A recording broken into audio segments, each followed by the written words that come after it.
Nick Parker was born in a small industrial town on the outskirts of Texas, where life was dictated by factory whistles and the sunset colored the sky with smoke and soot. His father, Robert Parker, was a man of the old school, stern, straightforward, and unyielding, with hands hardened by hard work and a gaze that rarely softened even at the sight of his own family. He worked in a steel mill, came home with a sweat-soaked shirt, and was silent at dinner because fatigue took the last of his strength. There was no room for complaints or weakness in the Parker house. The boy learned from childhood, if you want something, achieve it yourself. Father often repeated, "No one owes you anything in this world, Nick. No one will come and save you. Either you fight or you are trampled on." Since childhood, Nick had seen his father get up for work in the dark, work 12 hours, and come home in the evening and, despite being tired, find time to teach his son a few life lessons. Robert wasn't cruel, but he didn't spoil Nick. When the boy was 10 years old, he first heard his father refuse his mother's request to buy his son a new bicycle. "If he wants a bike, let him earn it," he said, and this phrase burned into Nick's consciousness. That same day, he collected bottles throughout the neighborhood and then got a part-time job carrying newspapers, washing cars for neighbors, and unloading trucks at a local store. By the end of the summer, he had saved enough to buy a used bicycle. When he brought him home, his father just nodded and said, "Now you understand how this world works." This was the first survival lesson that Nick remembered for the rest of his life. Nick learned early on that there is no romance in poverty. There was always not enough money, the mother saved on everything, and the father continued to work without complaining, but every year his back bent more and more. Nick saw how hard it was to get money and vowed to himself that he would break out of this circle. He wanted more not only for himself, but also for those around him. He did not want to repeat the fate of his father. At school, he was neither an excellent student nor a bully. He didn't like to sit over textbooks, but he quickly learned that charisma, confidence, and cunning give more than memorized paragraphs. He knew how to negotiate. He knew how to convince. He could get an A without writing a test because he found out the correct answers from the excellent student in advance. He knew how to make others work for him, and this was not arrogance, it was calculation. By the time he turned 16, he was already earning more than some adults. He sold used cars that he bought from a junkyard, repaired and resold. He learned from his father how to work with his hands, but he used it not to break himself, but to lift himself up. The father did not approve of his machinations, but when he saw the first money his son brought into the house, he just nodded again. Nick knew it was a silent blessing. After graduating from high school, he did not go to college because he did not see the point in academic degrees. He didn't want to be an office plankton or tolerate bosses. He wanted to be the master of his own destiny. He moved to a large city where he started out working at a car wash, then got a job at a car dealership while simultaneously reselling cars. He studied the market, monitored prices, and learned to understand people. By the age of 25, he already had a small but profitable business, a car repair shop, and a used car dealership. Money flowed like a river, and with it came expensive suits, elite clubs, and the attention of women. Nick became what he dreamed of being: successful, confident, someone who determines the rules of the game. He did not forget his father's lessons. He worked until exhaustion, built his empire, and did not allow himself to relax. But he never thought that one day he would meet a woman who would change his life. Nick never believed in love at first sight. He knew that women could be beautiful, passionate, and interesting, but he had never experienced the all-consuming romance that they write about in books. Until I met Emma. It was in one of the elite bars in the city center, where he wandered after a successful deal. The bar resembled a luxurious lair for the rich and successful: soft twilight, muffled music, expensive alcohol. Nick was sitting at the bar enjoying his whiskey when he heard her laugh. Light, ringing, like a girl who knows that she is allowed everything. He turned and saw her.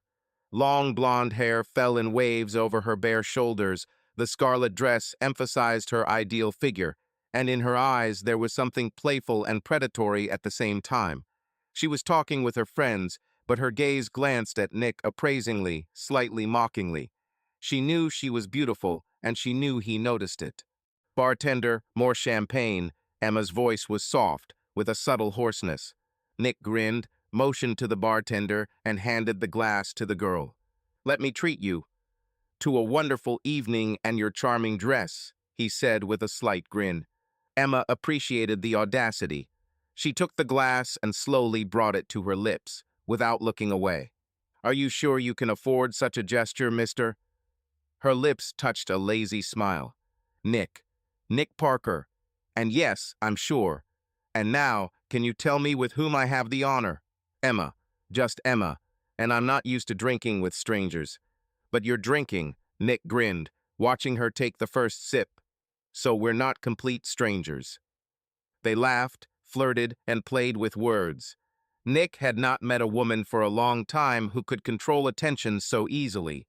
She was spectacular, sexy, but behind her smiles there was something more hidden. She loved to be the center of attention and enjoyed admiring glances, and she knew her worth. "What are you doing, Nick?" she asked later, tilting her head to the side to watch his reaction. "Business. Cars. I sell, fix, make money. And you?" Emma laughed and ran her finger along the rim of her glass. "I prefer to spend money rather than earn it. Although, of course, I know how to create the appearance of usefulness. I work in a modeling agency." "Model?" "Let's just say I help girls look even more beautiful. Unofficially, I just love everything beautiful. Expensive things, luxury cars, expensive restaurants. Everything that makes life enjoyable." Nick understood her immediately. She did not hide her tastes and desires. She did not try to appear modest. She liked luxury. She wanted the best, the most expensive.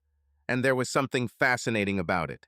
They continued the conversation, and soon Emma turned her attention to personal topics.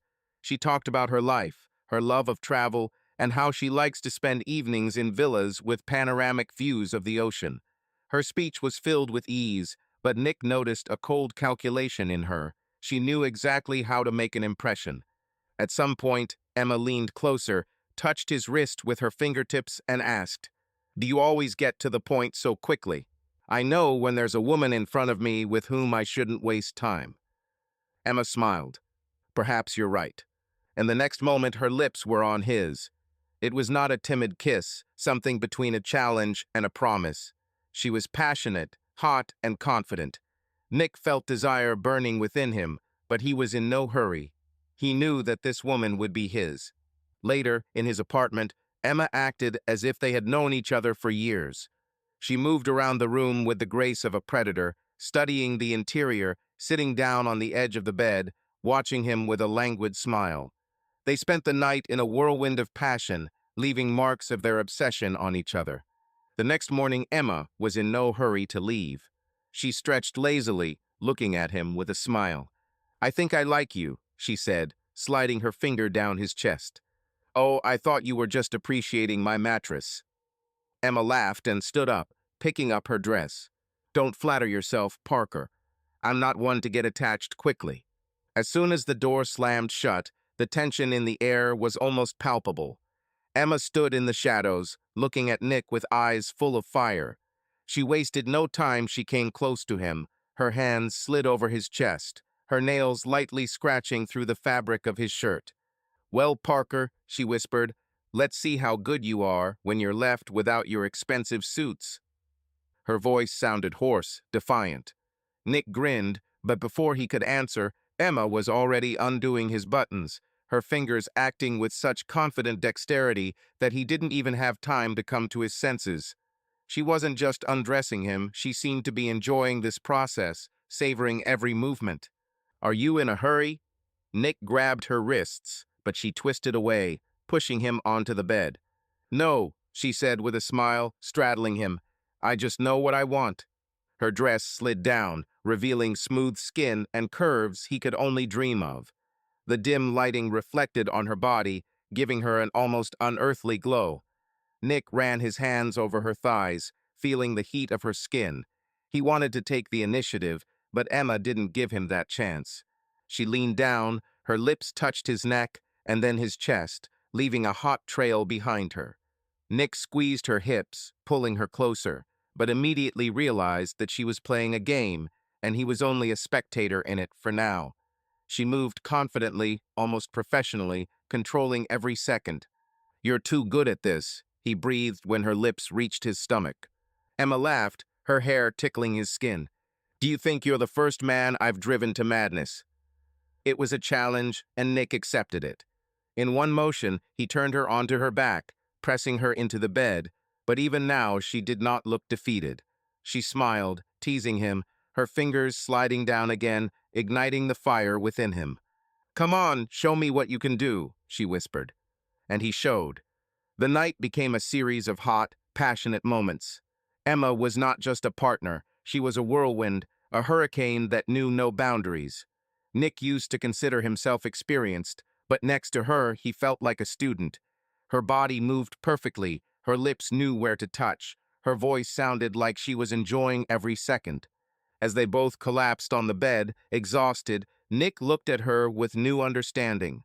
She was different. A woman who knew her worth, was not afraid to enjoy herself, and took everything she wanted from life. "Damn," he muttered, looking at her. "Where did you learn this?" Emma smiled lazily and stretched, running her hand over his chest. "Oh, Nick, honey, I just know how to have fun. I hope you don't mind." Everything changed from that night. Nick thought it was just a passion, a passing infatuation, but Emma had no intention of disappearing from his life. She did not wait for invitations, did not make plans in advance. She simply appeared like a force of nature, sweeping away everything in her path. He didn't have time to look back when she had already firmly taken a place in his everyday life, making him forget about his previous way of life. "Good morning, Parker," he heard her voice one day when he opened the door to his apartment. She stood in the doorway, dressed in a tight black dress, with coffee in one hand and a croissant in the other. "I decided that you needed company at breakfast." He grinned, but didn't argue. This is how their morning after morning, day after day began. Emma entered his life easily and naturally, as if she had always been a part of it. She brought with her chaos, sudden trips, expensive dinners, and nights filled with fire. Nick knew he was losing control around her, but was it really that bad? At first, everything seemed perfect. Emma was bright, energetic, full of life. She infected him with her passion, encouraged him to challenge fate, to do things that he had not done before. She could wake him up in the middle of the night to suggest that he go to the coast just to watch the sunrise. She dragged him to fashionable clubs, introduced him to influential people, assuring him that he should take his place in this world. With her, he felt alive. Emma didn't just become his woman, she became his addiction. She inspired, motivated, and fueled his desire to live to the fullest. Every time they found themselves in bed, he felt like more than just a man, he was a god, and she was his muse. Her emancipation amazed him. She knew how to make him forget about everything. No woman before her had behaved so passionately and confidently. But with this came something else. The first alarm bells that he did not want to notice. Emma was demanding. She did not tolerate refusals. She always got her way. If Nick was busy with work, she would make a scene. If he did not pay enough attention to her, she would disappear for several days, leaving chaotic thoughts in his head. "You can't just up and disappear," he exclaimed one day when she returned after 3 days of silence. "And you can't pretend that I'm just a pleasant addition to your life," she answered coldly, taking off her coat. "Either you are with me completely or look for someone simpler." Over time, he began to notice that her moods were changing too dramatically. Today, she could be affectionate and gentle. The next day, she could be cold and distant. Nick felt that the more he fell in love, the more he was in her power. He became jealous, began to wait for her calls, to depend on her presence, and that scared him. But every time he began to think about moving away, she again pulled him into this whirlwind of emotions, long conversations, promises that sounded sincere, hot nights that made his head spin. Nick knew he was in a trap. She was his weakness, his dependence, and perhaps his biggest mistake. But is true love ever simple? The proposal was a special moment for Nick. He prepared for a long time, choosing the perfect ring, rehearsing the words, imagining how she would react. He couldn't just buy a regular piece of jewelry. Emma needed something unique, something that would make her gasp. And he found it, an exquisite diamond ring set with sapphires in a jewelry boutique on Fifth Avenue. It suited her perfectly, elegant, but with a touch of sass. He created an evening that was sure to be unforgettable. Dinner on the roof of a skyscraper, candles, soft light, champagne. Emma was in her favorite red dress, her eyes sparkling in the light of the night city lights. She laughed, playfully twirling a lock of hair around her finger, enjoying the luxury of the moment. "Nick, you're so mysterious today," she remarked, narrowing her eyes. He smiled, taking a velvet box from his pocket. He got down on one knee and turned it around, revealing the ring. "Emma, you turned my life around. You made it brighter, livelier, richer. You are my passion, my fire, my crazy muse. Marry me." She froze for a moment. Something flashed in her gaze, surprise, delight, but also a drop of triumph, as if she knew that this moment was inevitable. Then her lips stretched into a wide smile. "Of course, yes," she exclaimed, throwing herself on his neck. The crowd below did not seem to notice their happiness, but for Nick the whole world ceased to exist. Only her, her warmth, her lips, her promise. The wedding was not just a celebration, it was a show. Emma insisted on a grandiose ceremony, an expensive country mansion, hundreds of guests, designer outfits, an exclusive menu from a Michelin-starred chef. Every detail was thought out to the smallest detail. The invitations were made by hand on the finest parchment, and the floral arrangement in the hall consisted of thousands of rare orchids. Nick spared no expense. He wanted this day to be her happiest. Emma personally oversaw every detail, from the choice of music to the taste of the wedding cake, insisting on perfection. She walked towards him along an alley strewn with white rose petals, wearing a luxurious dress that emphasized her figure. Her look was full of confidence. She knew that this day belonged to her. Nick looked at her, feeling strangely excited. He loved her, he wanted her, but somewhere in the depths of his soul, a vague feeling of anxiety stirred. They exchanged vows, and as he placed the ring on her finger, Emma squeezed his hand a little harder than she should have. At that moment, he thought that this woman would not just become his wife, she would take his world into her own hands. When the congratulations came, when they cut the cake, when the first dance enveloped them in a romantic melody, Nick felt that he had made the right choice. Or at least that's what he wanted to believe. After the official party, a party began, full of expensive drinks, laughter, and exquisite entertainment. Emma was the center of attention, beaming like a Hollywood star. She was surrounded by friends, bohemian acquaintances, and family business partners. Nick watched her as she moved freely in this world, and for the first time he caught himself thinking, did he choose her, or did she choose him? When the night came to an end, they were alone in a luxurious hotel suite. Emma took off her shoes and walked to the window, watching the night lights of the city. "It was a perfect day," she whispered, turning to him. Nick came closer, hugged her waist, and looked into her eyes. "I will do everything so that we have an ideal life," he promised. The first months after the wedding seemed like a fairy tale come true. Nick lived in euphoria, enjoying every moment spent with Emma. It seemed that the world around me was sparkling brighter, the sounds were becoming deeper, and every kiss left a sweet aftertaste that made your head spin. They traveled the world, dined in the best restaurants, immersed themselves in the luxury they could afford. Nick was convinced that he had made the best choice in his life. His wife was not only beautiful, but also smart, witty, and energetic. He admired how easily she found a common language with people, how skillfully she behaved in society. When Emma appeared in the room, all eyes were immediately drawn to her. Her laughter shimmered like the clink of glasses of champagne, and the sparkles in her eyes attracted her like a magnet. Their sex life was as turbulent as everything else in their relationship. Nick often recalled how on their wedding night, they literally could not tear themselves away from each other. Every breath she took became a signal for a new wave of passion. Nick felt Emma respond to him with greed and fire, which only inflamed him more. They could do this anywhere and anytime, in a car on the side of a highway at night, on the kitchen table, to the sound of a shower running, at a friend's house, where they hid in a dark corridor when no one could catch them. They didn't need beds and pillows. Just a glance, a hint, a touch was enough for desire to flare up. Emma was greedy for pleasure, and Nick felt wanted, needed by her every second. She whispered the most frank words to him, making him forget about everything in the world.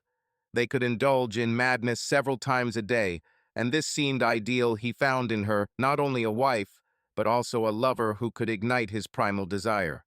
Sometimes he caught himself thinking that he was ready to give up everything, any obligations, just to hold her close to him again, feel the hot skin under his fingers, and hear her heart beat in unison with his own.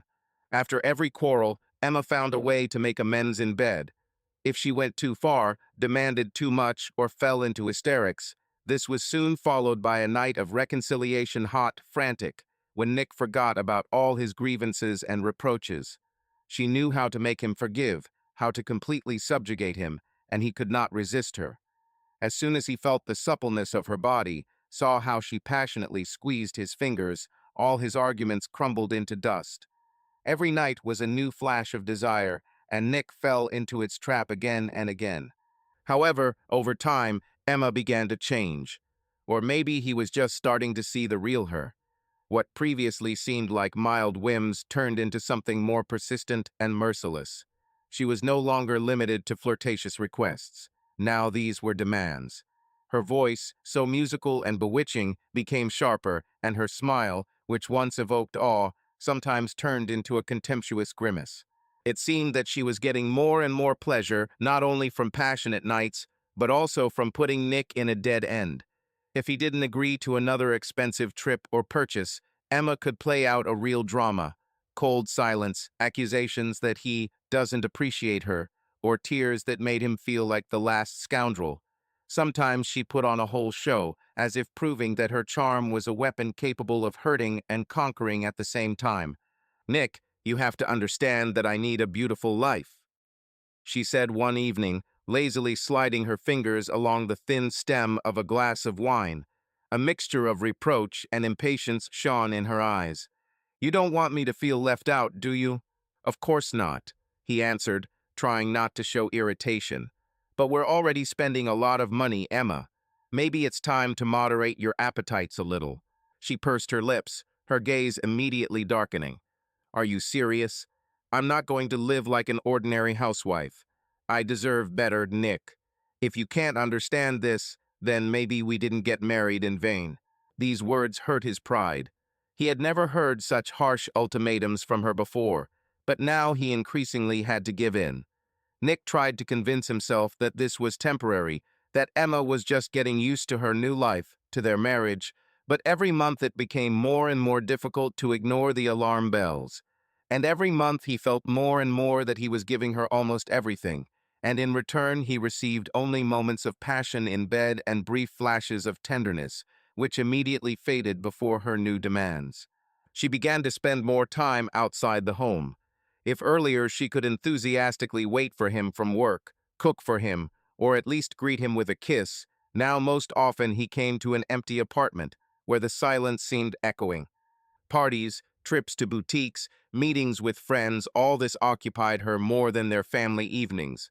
Her days were filled with glamour, spending money and quick emotions, which she absorbed greedily like a sponge. When Nick called her, she didn't answer right away, but then she could say with a smile, "Darling, don't be so boring. I'm not locked in a cage." There was always a subtle sting behind such words. Nick began to notice that she easily avoided direct questions.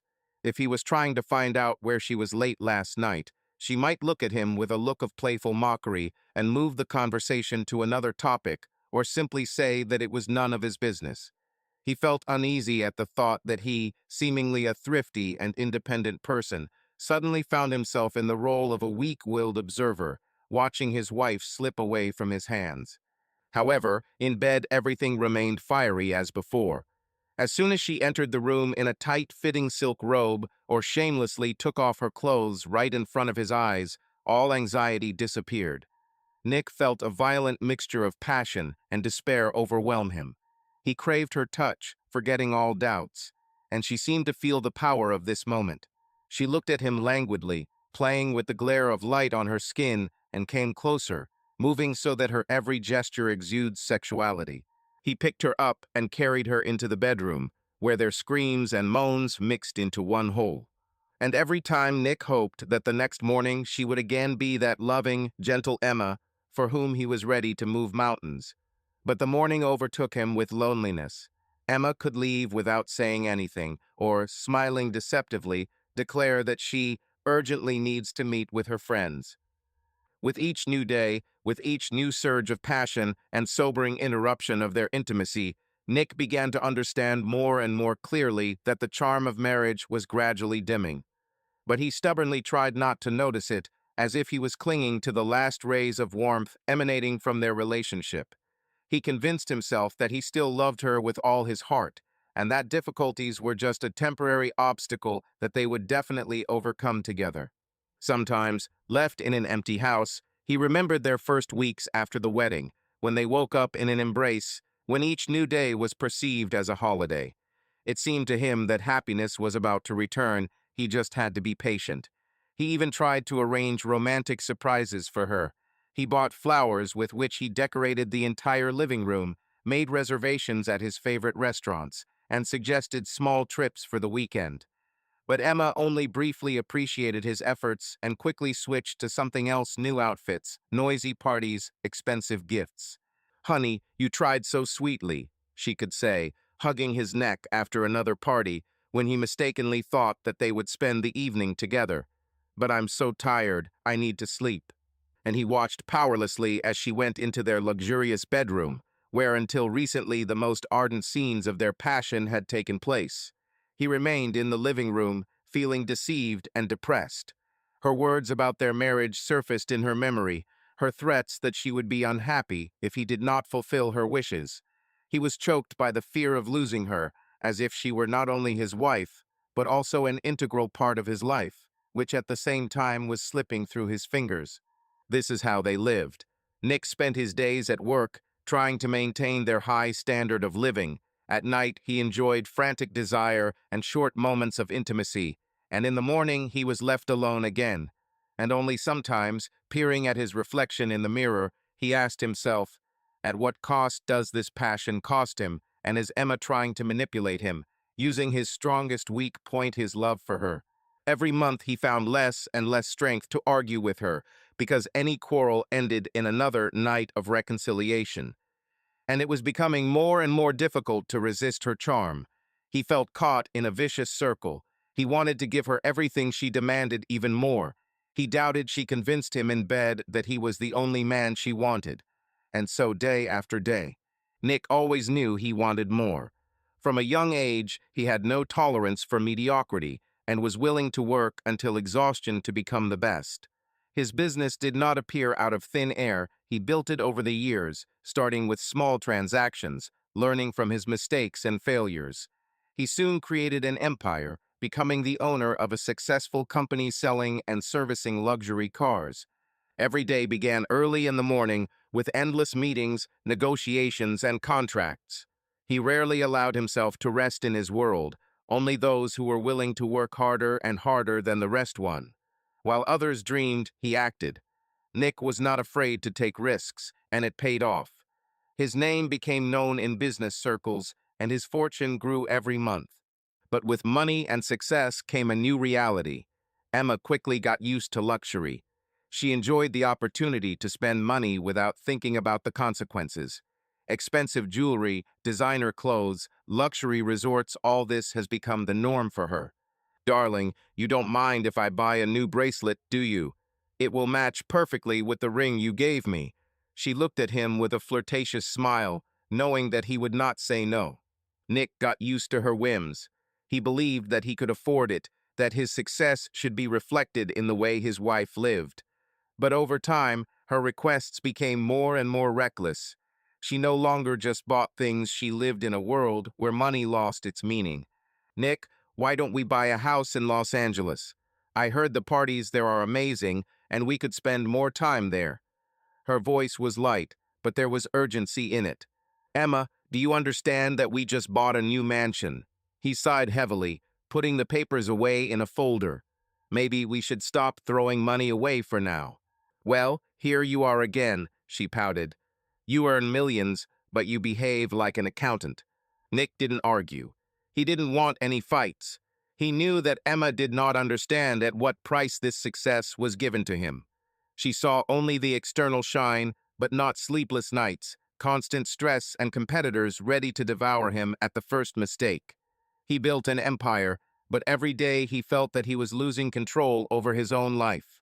While he was earning money, Emma lived as if the money would never run out, and this began to worry him. Emma has always been a natural pleasure seeker. She not only loved luxury, she bathed in it, as if in an ocean of shining diamonds. She was not interested in moderation. Modesty disgusted her. In her world, everything had to sparkle. All eyes had to be fixed on her dazzling, luxurious, and forever unattainable. Every morning began with carefully selected delicacies, which the courier brought from the most fashionable cafe in the city. She could lie languidly for hours in her luxurious bed, covered with Italian silk, capriciously flipping through the menu and crossing out everything unworthy of her morning appetite. Then followed the procedures in the beauty salon, where Emma was known not just by name, but her whims and preferences were remembered by heart. Every mask, every drop of expensive oil had to correspond to her royal status. Honey, maybe today we can do it easier. Nick tried to suggest hesitantly when she shared her plans for the day, including fitness with 2 trainers and another fitting of an exclusive collection delivered directly to the salon. Simpler. Emma raised her eyebrow with such grace, as if Nick's words were a terrible insult. You want your wife to look like a million, right? Or don't you care? She said this in a sweet, but at the same time steely voice, and Nick understood. If he gave in even once, her entire carefully built world would crumble, and with it the remnants of his own comfort. He sighed and agreed, realizing that it was useless to resist. It seemed that each time she only tested the limits of his patience. But the more he gave in, the higher her demands soared. The brand new bracelet, which had once been the ultimate dream of hers, now lay abandoned in the box, and Emma was already enthusiastically looking at the Cartier display case. She now called the restaurants that Nick took her to a year ago establishments for mere mortals. She wanted tasting dinners where she could only attend by special invitation, and for the famous chef to personally come to her table, showering her with compliments. When Nick returned home in the evening, he no longer found peace there. Emma greeted him not with a kiss, but with a heap of checks and statements. Oh, you came. Look what a necklace I have my eye on. She happily waved the leaves. We need to buy it urgently before it's sold out. He looked into her wide-open eyes and saw only a greedy gleam there. Her love, tenderness, care, everything with which she once won his heart seemed to dissolve under the pressure of crazy spending. Once, he mustered up the last of his courage and tried to cause a scandal. Emma, stop it. I'm tired of working for your whims. Do you even realize that I'm already on the edge? She turned to him sharply, as if he had said something indecent. On the verge of what? Do you think I don't see how you're trying to shame me? Anger flashed in her eyes, as if it had only been dormant before. You promised me a luxurious life, or have you changed your mind now? I promised you happiness. Nick began, but Emma interrupted him. For me, happiness is living the way I want, and I don't care about your boundaries. If you can't cope, just say it straight. She left the room, slamming the door so hard that the glass in the frame shook. Nick was left alone in the silence, which was more like a hum pounding in his ears, vibrating in his temples.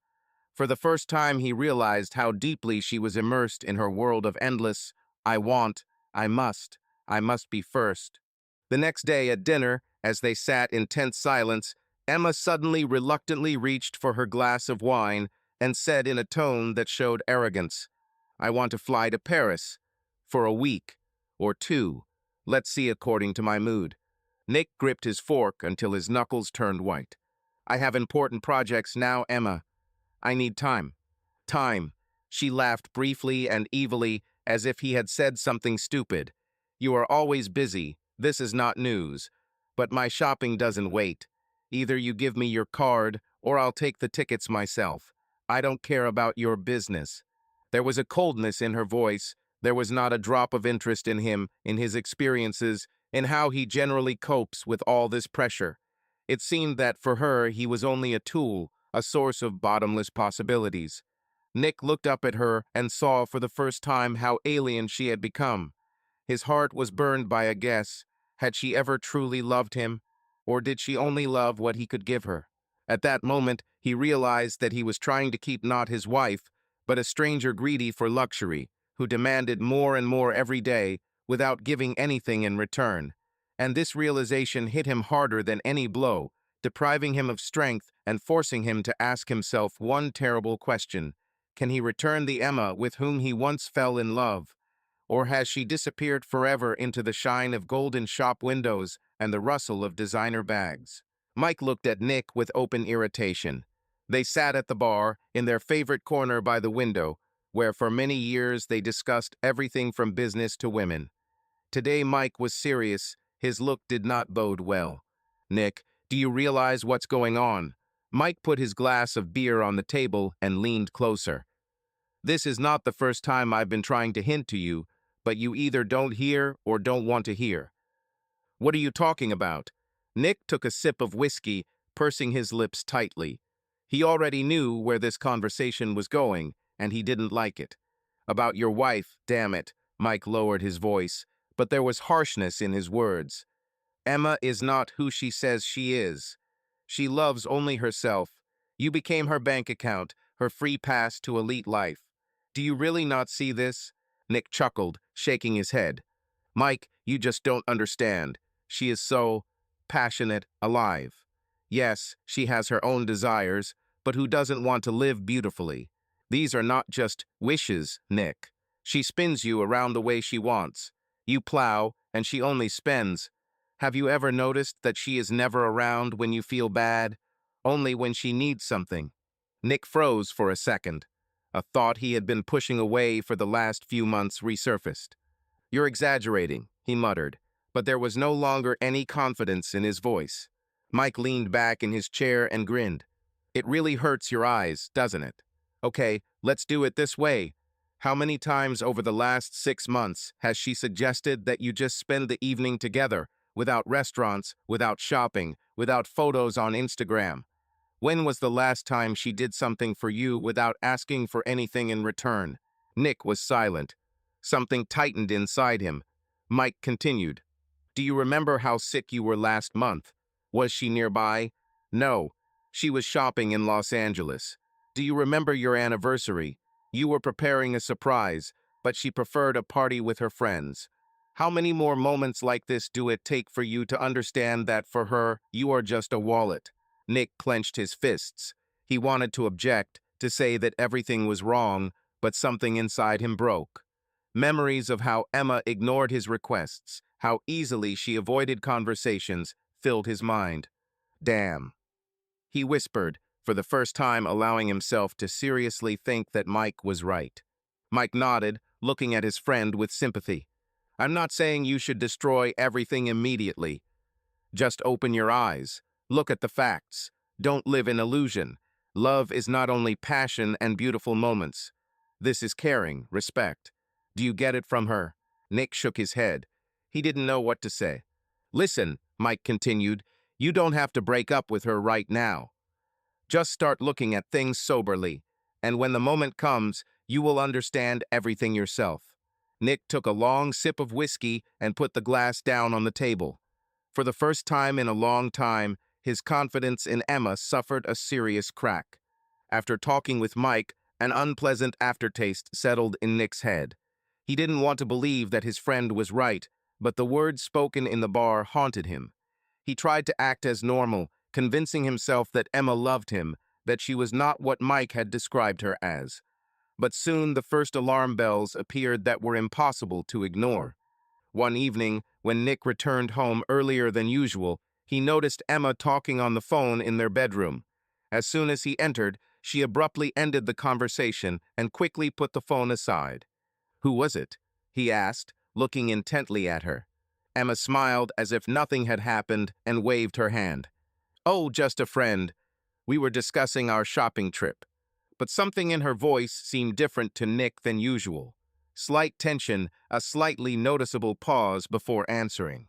He said nothing, but remembered this moment. The next warning sign came when he accidentally came across a bill from an expensive restaurant that Emma clearly did not visit with him. The check included a dinner for two, with elite wine and dishes that she never ordered when they were together. He approached her with this bill, holding it in front of him. "Have you been here?" His voice was even, but there was suspicion in his eyes. Emma hesitated for a second, but quickly found an excuse. "Oh yes, I dated Sophia, remember? We've been wanting to try this place for a long time. I just forgot to tell you." Nick knew she was lying. He remembered that Sophia was now in Miami and physically could not be in that restaurant. But he didn't make a scene. He simply nodded silently and put the check in his pocket. This was the first time he felt that something was wrong. Something elusive, like a crack in perfectly polished glass. He didn't argue, didn't blame her, not yet.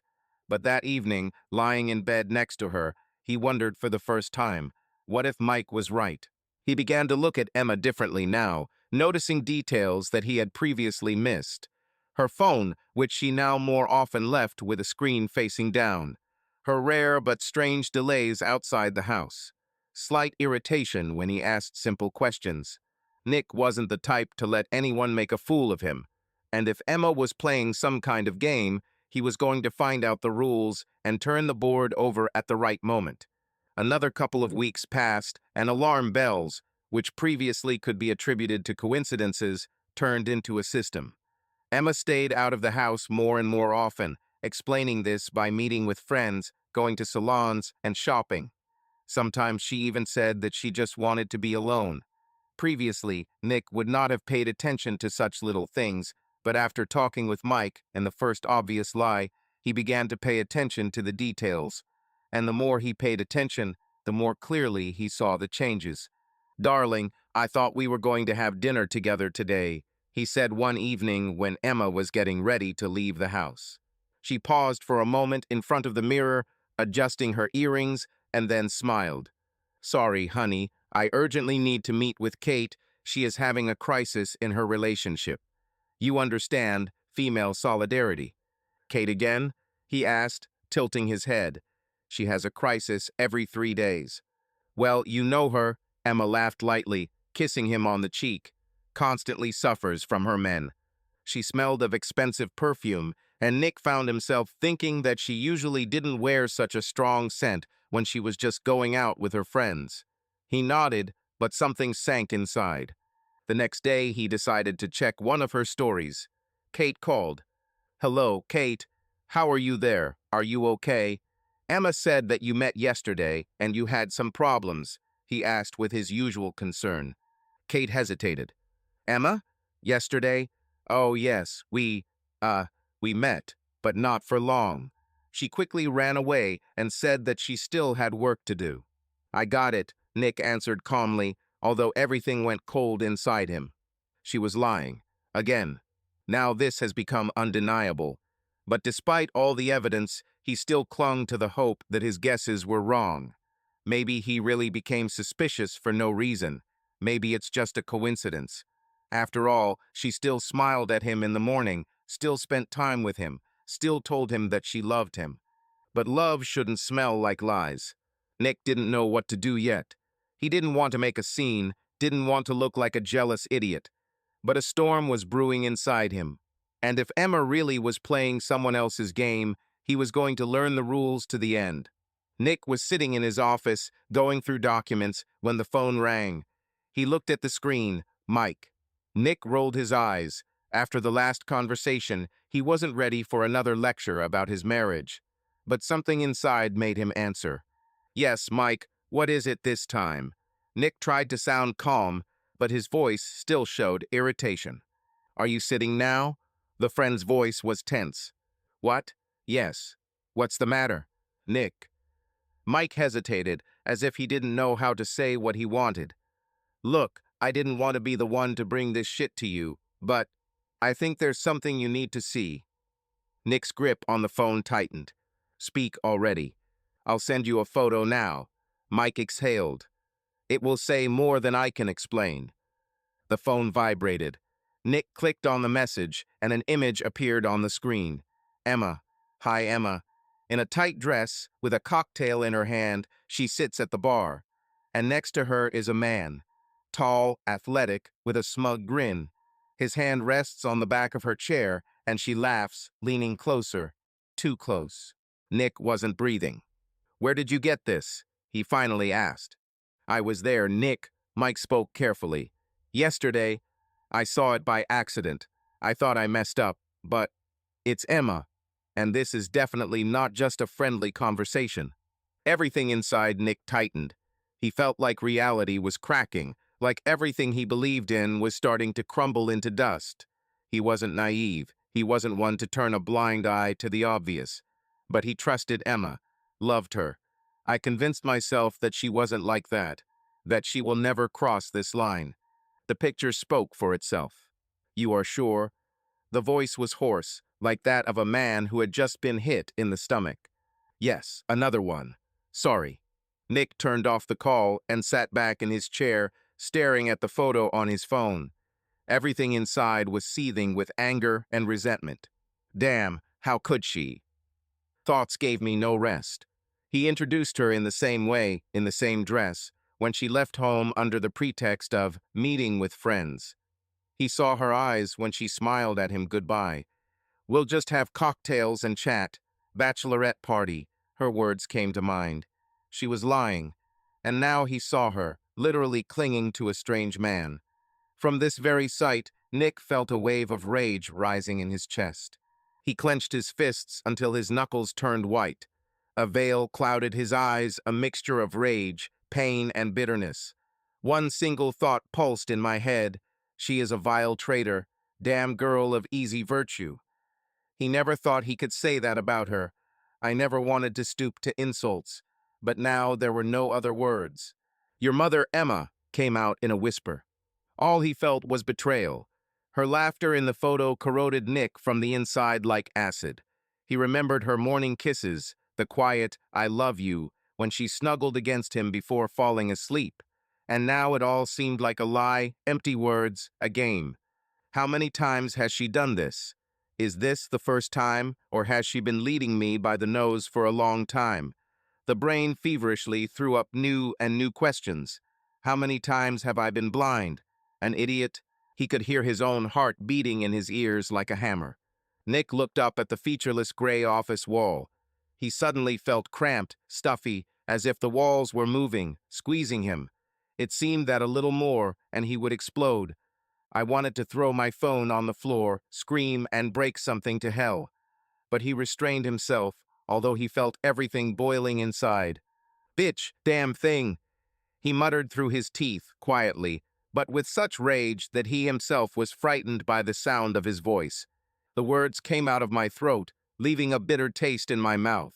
He always knew that in any situation he should control himself, that he should not give vent to gross insults, but now all possible offensive epithets that he would never have associated with his wife burst out from the depths of his consciousness. However, this word, girl of easy virtue, seemed to stick to my consciousness and made my heart beat even stronger. Now all he saw in front of him was her face in the photo, her smile. She looked so happy, so content, and this whole picture was saturated with betrayal. He felt spat upon. What to do? Call her for a frank conversation, create a scandal, file for divorce right away? There was a noise in my head, as if 1,000 voices were whispering different exits at the same time. He felt a lump rise in his throat, and hatred burned everything inside. What the hell? Nick thought, tapping his fingers on the table. Why the hell did she decide to stage this performance behind my back? Pain and anger mixed together like a strong poison, corroding from the inside. He understood that he was not ready to talk to her calmly now.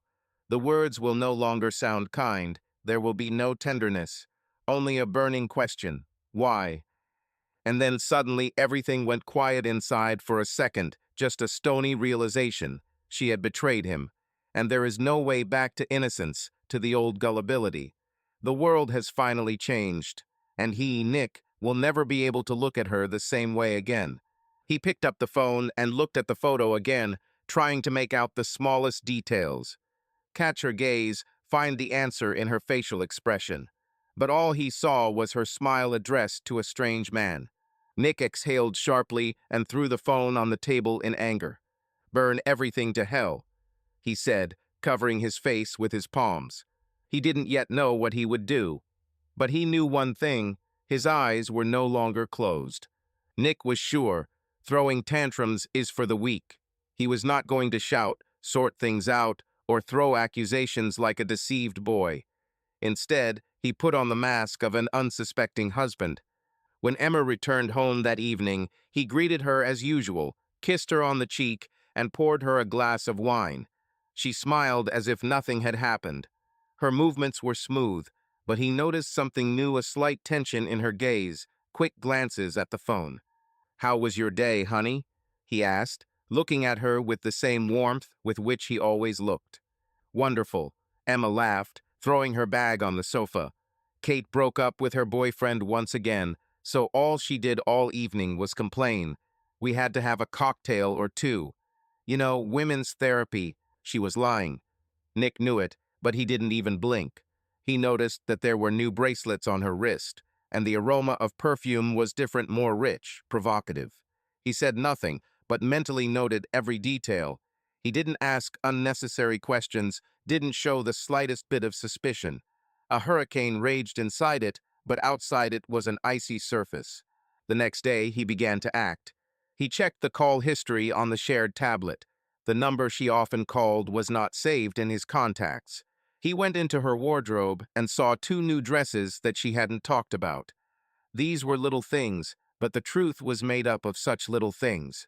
Nick was a man who knew how to achieve his goals. He didn't need guesses, he needed facts. He didn't just want to know the truth, he wanted to own it. The next morning, he met with the man who could provide this. "My name is Dan Miller," the man introduced himself, shaking Nick's hand. "You did the right thing by contacting me. I've been doing this kind of stuff for over 10 years. I need proof," Nick said without further preamble.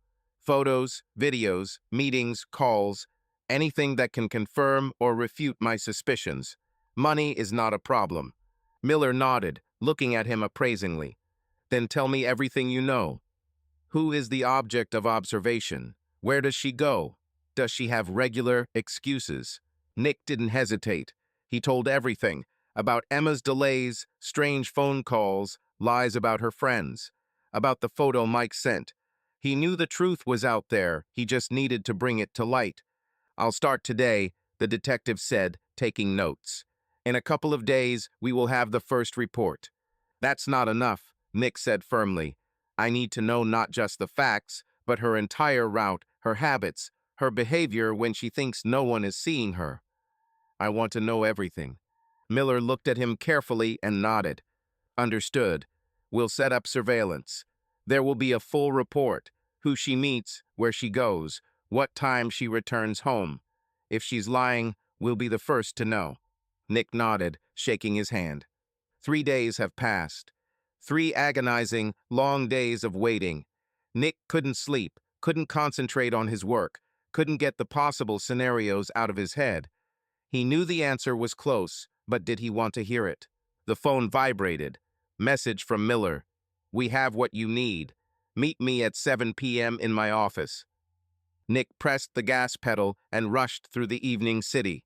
He felt that something was freezing inside him, either anger or fear or a premonition of the inevitable. When he entered the office, the detective was already waiting for him. There was a folder with a black cover on the table. "That's all," Miller said calmly, moving the folder closer. "I think you should see it for yourself." Nick sat down, opened the folder, and the first thing that caught his eye was a photograph. Emma, his wife.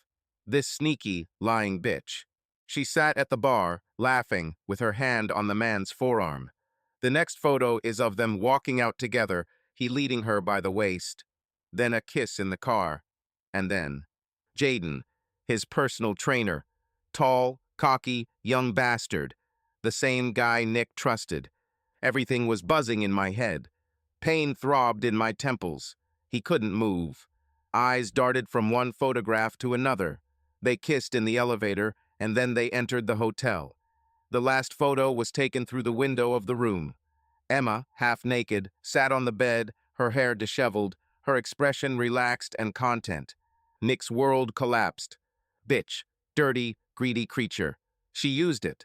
All this time she lied, looked into his eyes, and pretended to be a loving wife. And behind his back, she had sex with that muscular piece of meat. Miller was silent. He was professional and knew that the client needed time to digest reality. Nick slowly closed the folder, put his hands on the table, and clenched his fingers into fists. His nails dug into his palms, but he felt nothing, only icy rage. "What now?" Miller finally asked. Nick looked up at him. There was no more pain in the eyes, only emptiness and cold. Now, his voice was calm, but a storm lurked in the depths. "Now I'm going to show this bitch what it's like to be betrayed. And this bastard will remember this day too." Nick sat in his car, gripping the steering wheel until his fingers turned white. He didn't know how long it had been since he left Miller's office. The clock on the dashboard showed 22:14, but it seemed to him that this evening was going on forever. The photographs he saw burned into his mind like hot iron. The same image appeared before his eyes again and again. Emma, his wife, his woman, his love, in bed with another. How long did it last? How long has it been since she lied to his face, smiled, kissed him in the morning, had sex with him, and then went to bed with someone else? Nick felt more than just betrayed, he felt humiliated. He gave her everything.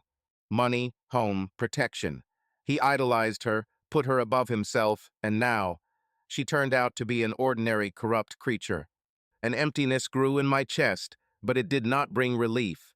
He expected that he would feel pain, that he would break down, that he would want to get drunk, break something, scream. But none of this happened. There was only icy silence inside, and that scared him most of all. He looked at the city behind the glass, at the lights of cars, at pedestrians hurrying about their business. The world continued to live as if nothing had happened, as if his life wasn't ruined. "But I won't break," he thought, closing his eyes. "I will not become one of these pathetic husbands who sob into the pillow, beg for explanations, and try to win back the traitor. No, Emma is already dead to me. Now she is just an object for retribution." When he returned home, it was already after midnight. The light was on in the house. Emma was here. She was probably sitting in the bedroom, perhaps already asleep, confident that her dirty secret was safely hidden. Nick went into the living room and poured himself some whiskey. The sip burned his throat, but he couldn't taste it. He thought, "I planned it. Strategy. Long, cold, cruel. He wasn't going to just dump the truth and a bucket of dirt on her. He wanted to make her pay. Paid for everything." He went upstairs. The bedroom door was slightly open, and he saw her. Emma slept on the huge bed, curled up in a ball, just as beautiful as always, just as deceitful, corrupt, pathetic. He watched her for a few seconds, then moved closer. "You chose this yourself," he whispered quietly, looking down at her. "You signed your own death sentence." Emma stirred, but did not wake up. Nick chuckled. She didn't even suspect that her ideal life, her comfort, her expensive dresses and cars would soon disappear. He will take everything from her. He will deprive her of status, friends, and money. He will make her regret every lie she says. But first he needed a plan. Irreproachable, verified, one she won't be able to recover from. Nick didn't sleep all night. He sat in his office, peering into the darkness outside the window, and a scheme of retribution was methodically built in his head. He didn't want to just show his cards and kick her out. It would be too easy, too fast. No, he was going to destroy Emma from the inside, deprive her of everything she loves, slowly, methodically, so that she herself felt how her world was collapsing. The first step was to pretend. He couldn't give himself away ahead of time. He had to remain the same Nick, a loving husband, caring, generous, of whom she would not suspect anything. In the coming days, it will be perfect again. The next morning, he greeted Emma with a smile and breakfast in bed. She stretched, yawned contentedly, and looked at him, not hiding her surprise. "You're so sweet," she said, taking the cup of coffee from him. "What's happened?" "I just wanted to please you," he replied, leaning down to kiss her forehead. He saw a slight worry flash in her eyes. She expected him to suspect something. But Nick played too well. He began to pay attention to her more often, make surprises, and give gifts. It was all a distraction. While Emma was enjoying the attention, he was preparing the ground. He hired the best lawyer to study all the loopholes that would allow her to be left without money. He contacted her closest friends, understanding which of them were devoted to her and which were simply taking advantage of her status. Gradually, he began to leak information about her betrayal to secular circles, but in such a way that it looked like random rumors. Her reputation was to be destroyed slowly but inevitably. While Emma thought her marriage was stronger than ever, he was building a chess game in which she was a pawn. She laughed, enjoyed the gifts, and he saw how her days of luxury and tranquility were numbered. Emma didn't even know that Nick knew. She continued to live in her illusory world, where everything went the way she wanted. But Nick was patient. He waited, and now his plan was approaching its climax. Valentine's Day was approaching. Emma always loved this holiday. It meant expensive gifts, dinners in the best restaurants, beautiful photos on social networks that made her friends jealous. And Nick, of course, could not disappoint her. He has prepared a huge surprise. A week before the holiday, he booked a private room in one of the most elite restaurants in the city. I sent out invitations to friends, her colleagues, her parents, everyone who had ever admired their ideal marriage. On paper, it looked like a romantic surprise dinner for his beloved wife. In fact, it was a sentence. While Emma was immersed in choosing an outfit and discussing with her friends what gift was waiting for her, Nick was working. He contacted lawyers to complete all the necessary paperwork. He prepared documents in advance that should have left her without a significant part of her property. Secretly, he prepared all the legal loopholes to make this blow especially painful. Meetings with the detective became more and more productive. Now he had not only photographs, but also videos confirming everything he needed. Scenes of betrayal, conversations, tenderness that she shared with Jadden and not with her husband. He looked through these notes several times until all he was left with was icy determination. She didn't suspect anything. She was beaming, making plans, choosing shoes, discussing details with her friends. There was anticipation in her eyes. She thought that a fairy tale awaited her ahead. Nick looked at her and smiled. Soon this fairy tale will turn into a nightmare. Emma was in high spirits. She spent the day at the spa, enjoying a massage, skin treatment, and a glass of champagne. She felt like a queen, and tomorrow was supposed to be that very day, the day when her husband would again confirm how special she was. When Nick returned home, she was already waiting for him in the bedroom. She was wearing light lace lingerie, and the fire of desire burned in her eyes. She came up to him, hugged his neck, and whispered, "Darling, you've worked so hard. Maybe you should relax."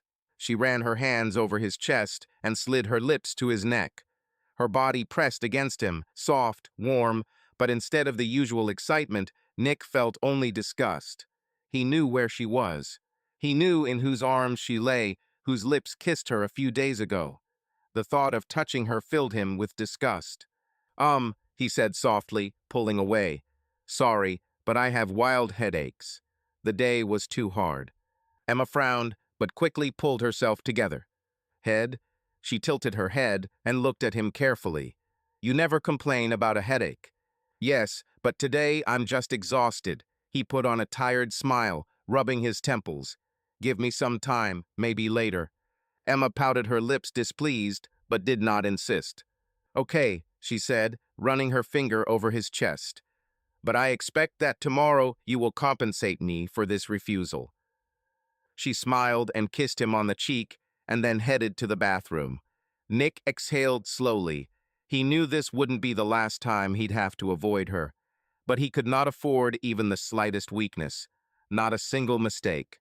Nick knew that destroying Emma was one thing, but he couldn't leave her lover unpunished. Jaden was young, confident, and stupid. He enjoyed the role of secret lover, feeling like a winner. He thought he was staying in the shadows, that he was in control of the situation, but Nick saw right through people like him. Narcissistic, confident that they cannot be outwitted. But Jaden didn't know one thing: Nick was a predator, and he, in fact, was just stupid prey that had already entered the cage.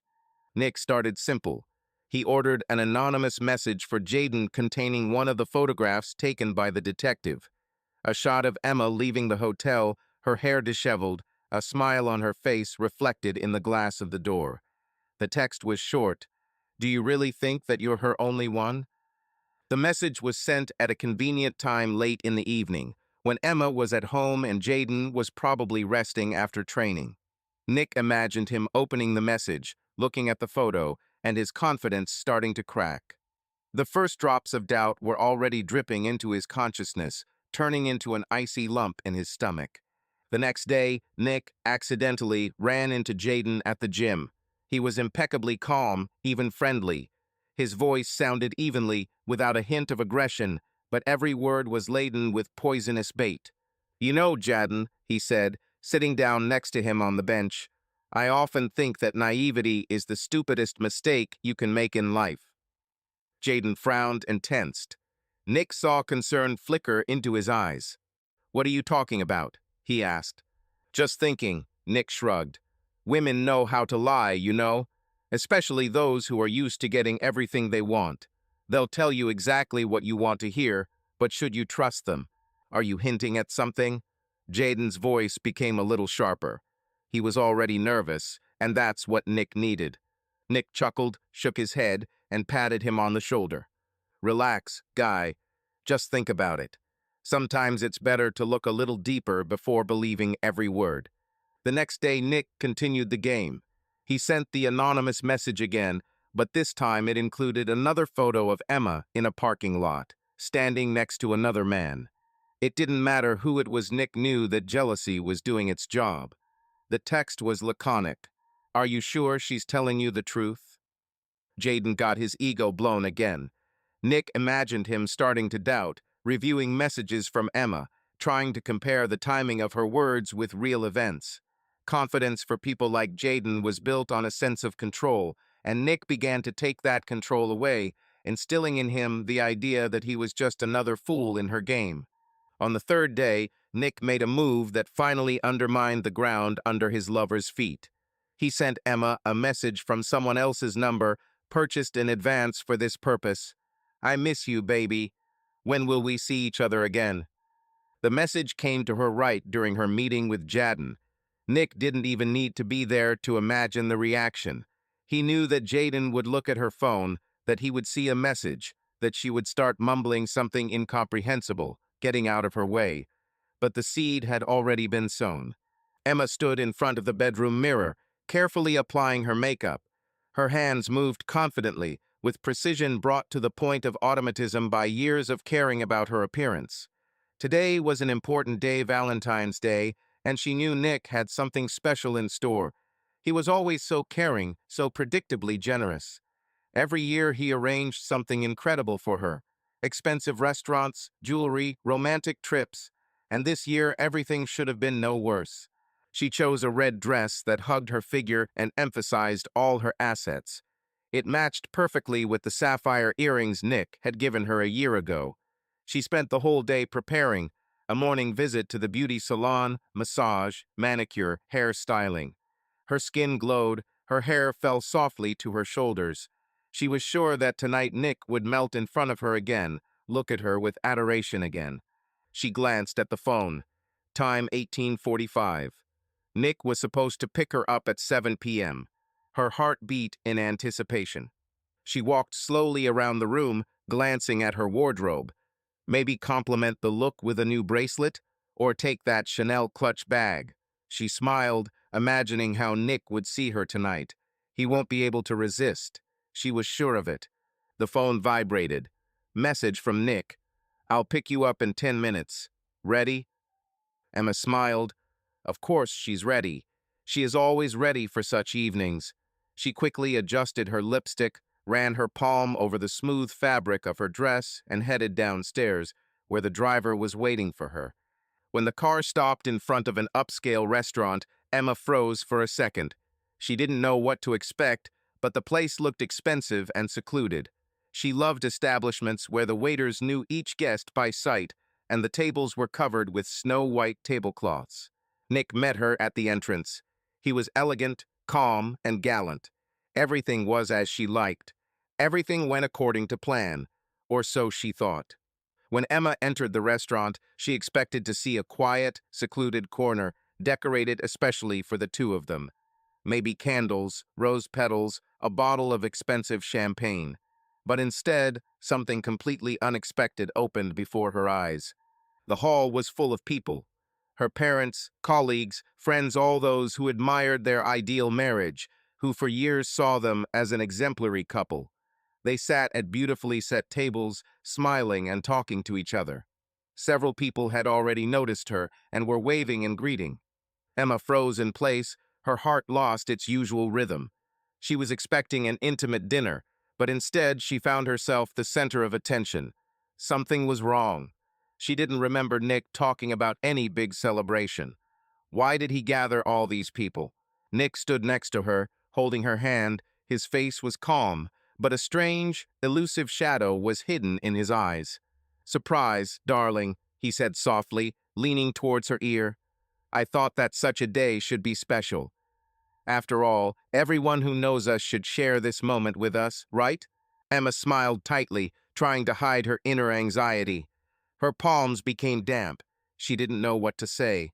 All these people looked at her with admiration, but it seemed to her that there was something else hidden in their glances. She took a deep breath, forcing herself to maintain her composure. She was the hostess of the evening, the wife of a successful man, a beauty who always had a trail of fans behind her. The main thing now is not to lose control. "This is really unexpected," she said, forcing herself to smile wider. "But how nice it is to see you all here." Applause rang out in the hall. Nick squeezed her hand lightly and led her to the main table. She walked slowly, with perfect posture, but doubts had already begun to awaken inside her. She couldn't shake the feeling that something was wrong here. Emma was almost relaxed. The wine filled her with lightness, the guests laughed, and Nick looked as caring as always. She began to think that perhaps her worry was in vain. Perhaps Nick really just decided to make this day special. Maybe. But then the lights in the hall dimmed. A projector appeared on the large screen in the center of the hall, and all eyes were directed there. Emma frowned. Her heart beat faster. "Dear friends," Nick's voice was confident, but there was something cold and unusual in it. "Today, I want to show you something really special. Something that will open your eyes to our beautiful Emma." Emma turned sharply to him. She wanted to ask what he was up to, but at that moment, the first image appeared on the screen. Her blood froze in her veins. She saw herself at the bar with Jadon. He holds her hand. They look at each other with that very spark that she has always hidden so skillfully. The next photo is their kiss. Then there are shots of them leaving the hotel, his hand on her waist. Video footage, they are in the elevator. Jadon presses her against the wall, his lips on her neck. There was deathly silence in the hall. Someone gasped. Her mother covered her mouth with her hand. Her father turned pale. Friends, colleagues, everyone she knew, whom she had charmed for years, now looked at her with shock, contempt, pity. Nick, her voice broke, but he didn't even look at her. He just sat back in his chair, watching her world collapse. "Great, isn't it?" he said in an icy voice. "I thought that since we are celebrating love, we should share the truth about our ideal wife." Emma felt the walls of the restaurant seem to be closing in around her. She wanted to run away, to disappear, but her legs did not move. She couldn't breathe. Emma at that moment felt as if her whole body was shackled with red-hot shackles. She stood in front of a hall filled with people whom she treasured, and saw frames flashing on the screen one after another, exposing her secret. With every flash of the projector, with every new lewd kiss on the screen, it was as if her heart was pierced with a needle. She wanted to close her eyes, but her eyes remained open by themselves, like in a nightmare where you are unable to wake up. A heavy, painful silence reigned in the hall. interrupted only by the muffled sound of the projector and the rustle of someone else's breathing. The air seemed to freeze and become sticky. She felt the musty taste of horror in her mouth. Bitch. A barely perceptible whisper was heard from behind. Emma didn't know who said it, but her cheeks flushed with humiliation. How? How could you? She whispered, turning to Nick. But her voice broke and sounded pitiful, like the pitiful groan of a wounded animal. Nick still sat back serenely in his chair. His face seemed carved out of ice, not a drop of sympathy, only cold ruthlessness. He looked at the guests, as if enjoying their reaction, indignation, anger, generated by betrayal, which suddenly spilled into the light. How could I? He muttered, looking at her contemptuously. How could you, honey? Run on the sly to this upstart, taking his hand, kissing in a bar, having sex in a hotel. Oh yes, I can very well. I can show everyone what you really are. Voices in the hall began to whisper. People turned to Emma at once, as if she were an infectious ulcer, a disgusting stain that you wanted to immediately scrape off. The sound of spoons hitting the bottom of glasses, chairs moving away, all of this suddenly became 100 times louder. It's all a lie. Emma made a desperate attempt to justify herself, although she understood that no one would believe her. The pictures spoke for themselves, and the recording in the elevator would have dispelled any doubts, even if they remained. Lie? Nick laughed hoarsely. Come on, you're not used to lying, are you? Her mother stood nearby, her face white, her lips pursed. Her father looked at her with such an expression as if she had just killed someone in front of his eyes. It was painful to realize that they were seeing all this, seeing her in the arms of another man, in a moment of reckless passion. How could you? Muttered a friend from university, moving closer, her tone more filled with disgust than sympathy. I thought you and Nick, it was an ideal couple. Ideal? Nick asked, raising his eyebrows with a mocking look. What the hell is an ideal when she always looks at everyone through the eyes of a hungry cat? I'm tired. I'm tired of watching them make me look like a fool. One of the friends, apparently sympathetic to Emma, was indignant.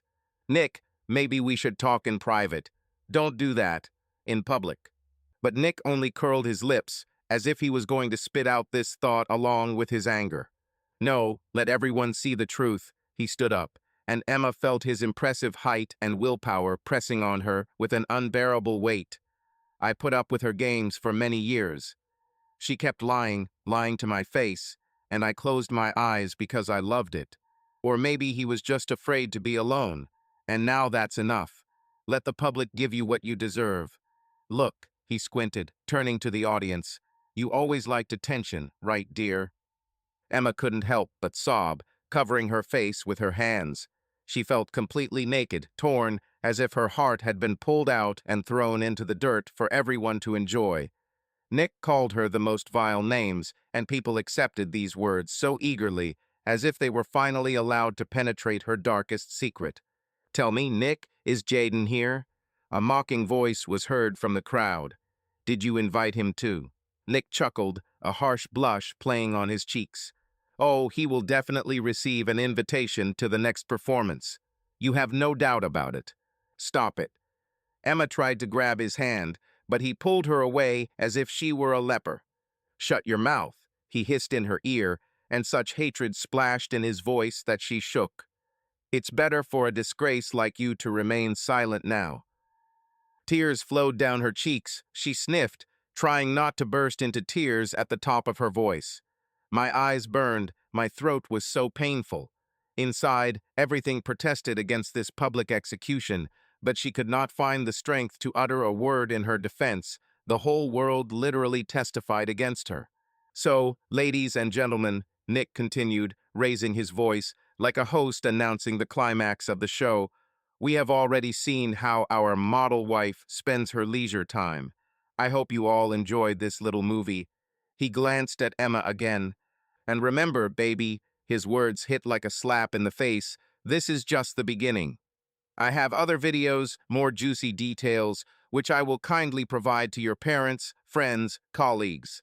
You see, maybe there will be an employer who should know what kind of crap he keeps in the company. Emma shuddered. Everything in her chest broke. He threatened to destroy her life to the ground, to erase everything she had built for so long. "Please," she blurted out, almost silently, but he heard. "What did you say?" He leaned closer, his gaze full of cold triumph. "Please," she repeated a little louder. "Let's talk. Without everyone." "It's too late," he snapped and turned to the hall. "Friends, guests, I apologize for the sudden introduction.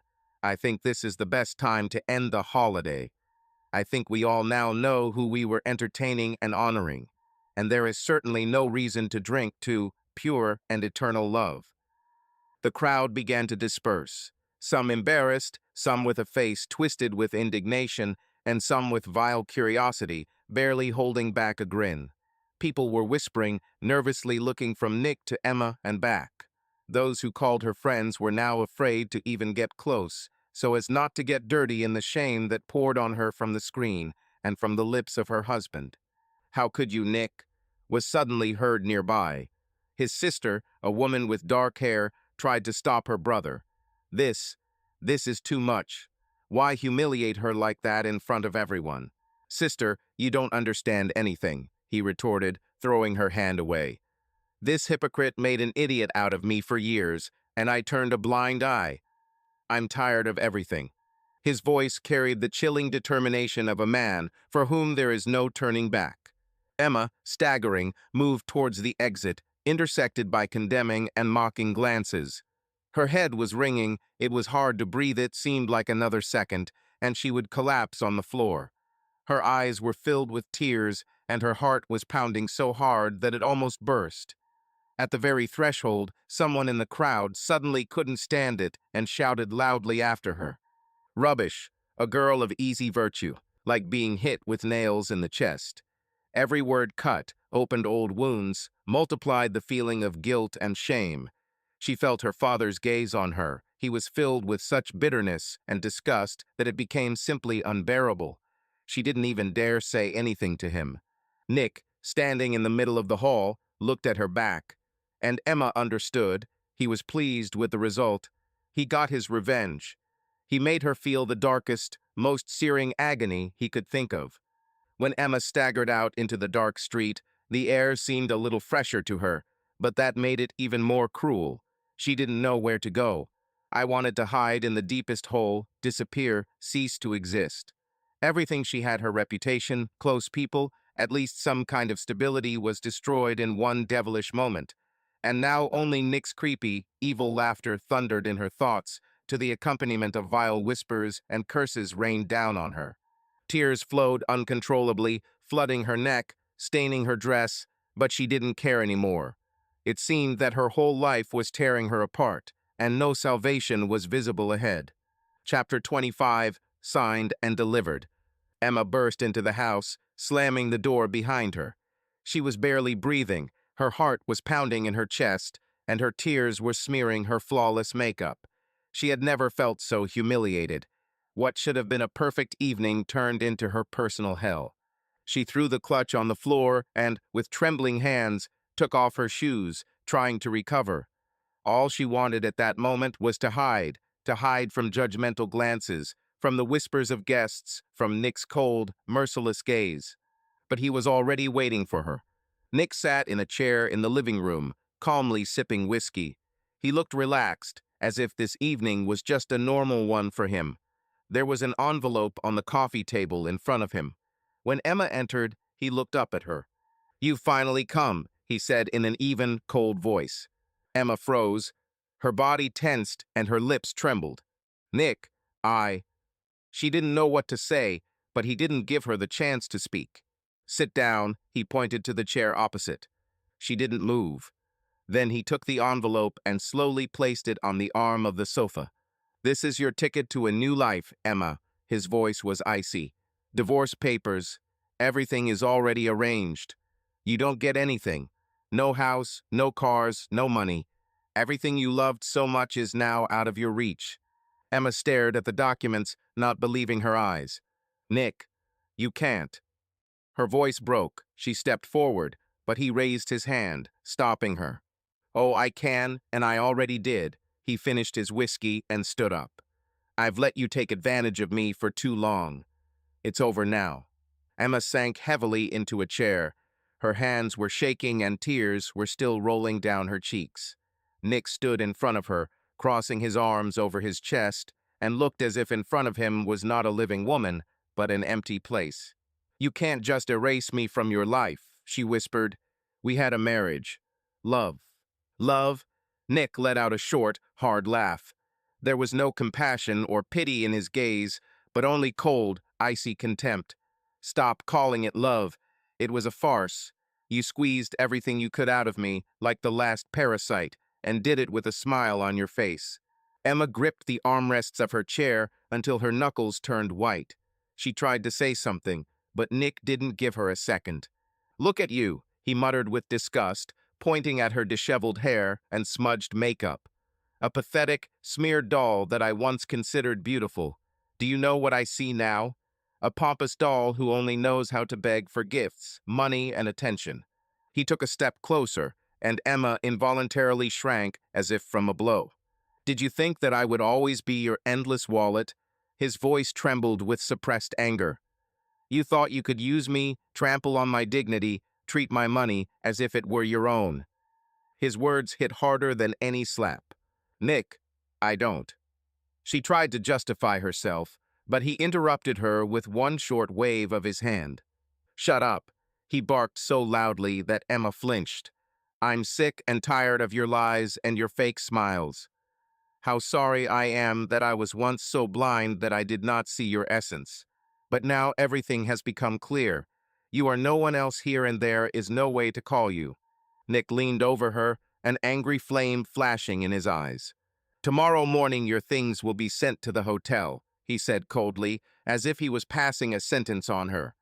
From this moment on, you have no right to anything other than what you're wearing. Even this clutch, he nodded at the purse thrown at the front door, I'll leave you only out of pity. Emma pursed her lips, trying not to burst into tears, but the tears did not obey her. She understood perfectly well that everything was over, but even then she hoped that she would hear at least some warm note from him, that he would come to his senses and give her a chance. Nick, I beg you, talk to me. We can do something. She almost switched to a whisper. What should I do? He grinned with contempt. Maybe you want to go to dinner with me again at my expense? Or buy myself another dress while I silently pay the bills? No, really. Enough. You squeezed everything you could out of me like a leech, and now I tore you away from me, threw you out, and threw you out of my life without a trace. His words burned. Each of them was like a knife in Emma's heart. She suppressed a shuddering sigh, clenching her fists on her knees. I'm sorry, she whispered, not knowing what else to say. Nick just snorted cynically, as if he had heard a cheap joke. Sorry? Oh, really? He narrowed his eyes, and there was outright disgust in his voice. I was sorry to see you shamelessly pretending to be a saint. Get out of here, Emma, while I still have the strength not to throw you out by the scruff of the neck. He turned around and headed towards the door to another room. As he was leaving, he threw a final remark over his shoulder, full of contempt. I don't need you anymore. You are not in my life, and let's not have hysterics. Not one of your sobs matters anymore. Emma remained sitting in complete silence. In the house, which was her kingdom, where she had previously felt like a mistress, she now had no place. As if thrown overboard, she could hardly breathe under the weight of insults and the knowledge that she had lost everything. Now she was nobody. Emma stood in front of Jaden's apartment door, shivering with cold and despair. She didn't know where else to go. The house was no longer her home. Nick cut her out of his life. She lost everything. But there was also Jaden. He loved her, didn't he? He was the one she risked everything for. She couldn't give up hope. She took a deep breath and knocked. Footsteps were heard inside, and a few seconds later the door swung open. Jaden appeared on the threshold in sweatpants and a t-shirt, his face expressing cold irritation, as if he did not expect and did not want to see her at all. Emma, why the hell are you huddled here? He asked in a harsh tone. His voice rang with contempt. Jaden. She began, taking a step forward, trying to hug him, but he pulled away. "Come on, enough tears, I have no time for your dramas," he growled, wincing and mocking. "Nick found out everything. You were kicked out, and now it looks like you've completely lost your head. But did you really think that I would become your savior? But I have nowhere else to go." Her voice trembled. Desperate hope was heard in it. "Listen, I don't need problems with your husband. I'm going to live. I'm afraid to imagine what your crazy hubby can do to me." Jaden chuckled, then ran his hand over his face as if shaking off unnecessary crap. "Listen carefully," he said coldly. "I never intended to get involved with you seriously. All I said were sweet words to make you forget about yourself. For me, you are just another fleeting fun, sex without commitment. Did you think that I loved you? Yes, I'm already fed up with your reputation. To me, you are just a worthless girl trying to cling to the last sparks of hope." Emma froze as if she had been hit by a hammer, unable to believe her ears. "What? But you said that I was special." Her voice was breaking down. Tears again made up for the bitterness of the loss. "He said what you wanted to hear in order to lure you into his dirty games." Jaden interrupted her sharply, his voice becoming even more icy and ruthless. "It was just sex, nothing more. I don't want to be tied to your problems and your chaotic existence. You better get out of here and never try to come back again." He looked at her with a contemptuous look, in which there was not a drop of regret. "Remember, I'm not going to give you anything more. I have no future with someone like you." With these words, he sharply slammed the door, leaving Emma standing in the cold darkness. Turning to the cold wall, she pressed her forehead against its hard surface and sank to her knees, covering her face with her hands. Now she really has nothing left. Emma did not remember how she got to the cheap motel where she had to rent a room for the last money. She didn't sleep at night, she just sat on the bed, holding the phone in her hands and hoping that Nick would change his mind. She repeated in her head, this was just a flash of anger, a short-term outburst of emotions that would soon subside. But every message he sent remained unanswered. First she wrote, "Nick, I'm so sorry. Please give me a chance to explain everything." Time passed silence. Then, "I made a mistake, but we can fix it. I love you." Another hour, all silence. Unable to bear it, Emma dialed his number 1 ring 2-5. Voicemail. She left behind an emptiness that suffocated her hope. The next morning, overcome with despair, she called again. Voicemail again. With desperate hope, she wrote down a long message, begging for a meeting, for an opportunity to explain herself, for the slightest chance of returning what had been lost. But the only answer she received was blank emptiness. A few days later, when there were too many letters and calls, Emma thought, if I go to his house, if he sees me, maybe at least something will change. After all, he once loved her. Late in the evening, she drove up to their former home. Light flickered in the windows, promising at least a little warmth in this cold world. Gathering her last bits of courage, she walked to the door and, trembling, pressed the bell. The door opened, and the cold indifference of Nick appeared before her. His gaze expressed neither anger nor pain, only indifference, as if she were just a random passerby. "What do you need, Emma?"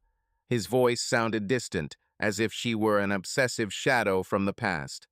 With despair, filled with pain and bitterness, she could barely say, "Nick, please. I feel bad without you. I realized everything. Give me a chance." At these words, Nick only chuckled slightly, his lips curling into a mocking smile, as if he was enjoying her fall. "I don't need you anymore," he said coldly and ruthlessly, then sharply slammed the door. His words echoed like a whip, tearing away the last fragments of her hope. Feeling her entire soul squeezing in pain, Emma could not resist. Under the influence of hopelessness and humiliation, she knelt at the door threshold. On her knees, under the cold gaze, she became a victim of her own despair.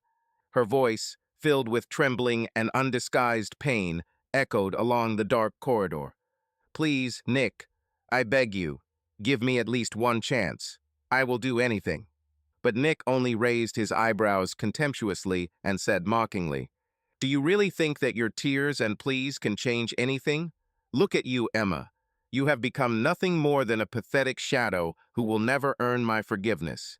His words, cold and merciless, penetrated into the very depths of her soul. On her knees, she felt how her pride was crumbling into dust, how her every attempt to return, even a grain of lost love, turned into humiliation.